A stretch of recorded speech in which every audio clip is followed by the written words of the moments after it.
dialectic, the Socratic teachings, elenchus, in other words, it's refutation. He really annoyed people. He would just be confrontational in a polite manner. And of course, this is written by Plato, so it's slightly false. But he would meet somebody on a porch, sit down and said, "So, what do you think about courage?" And then someone would say, "Well, it's all to do with running into battle." That's my definition, Socrates. And Socrates would say, "Well, what about a woman about to give birth?" "No, and it's going to be painful, but she's going to face it anyway." "Isn't that courage?" "Oh, yeah, so my first definition was wrong." Well, in a way, parables aren't like traditional education where we're filling heads, we're telling. In a way, they're drawing out from ourselves, from the mind, stuff that's already there dormant. That's very much parabolic teaching. In other words, I'm going to give you an example that you know from your own experience, but you've got to go deeper and pull it out. And often people get headaches doing that. They don't want a headache, so they, "Oh yeah, all right, okay, I'll surface level and I'll move on." That's right, because we like to be comfortable, right? Yeah, like you say.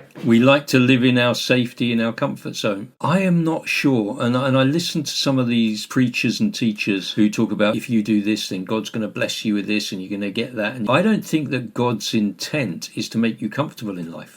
That may be a byproduct of your life, but I don't think that's the will and the way of God. God doesn't want you to live a life of safety and comfort. He wants us to be built up. He wants us to be strong in Him so that we can be really effective in this world. And that means that we need to be fit for purpose. We need to be match fit. And that means that we have to train. And that means we also have to train our mind. We have to train our thinking, which means that we've always got to remain teachable. And so when Jesus was telling parables to those people around him, he was doing just that. He was looking to get those people match fit for the purpose. He was looking to stretch their thinking. He was looking to get them to pause and go, "Oh, wow, I now need to reevaluate my worldview." You see, our worldview, and we've all got one, has got to conform to his.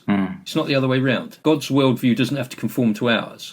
He must then view the world through the same lens as he does. And so Jesus pulls all of these great stories from so many great traditions, those written in the Old Testament, those from oral traditions, and he gives his little spin to it, his little twist to it. But I think it's so important that we are willing to stretch ourselves and look outside of what we think. That's the thing that really challenged me when I came to faith. I picked up that Bible to prove that it was wrong. As I was unpacking it, was stacking up more and more evidentially in a way that I could understand in favour of, actually, this is probably right, rather than this is probably wrong, which really annoyed me because I didn't want it to be right and I didn't want there to be any sufficient evidence for me to consider. And unfortunately there was, which really stretched my worldview and it really challenged me to think. And then I had to make a decision that I then had to choose.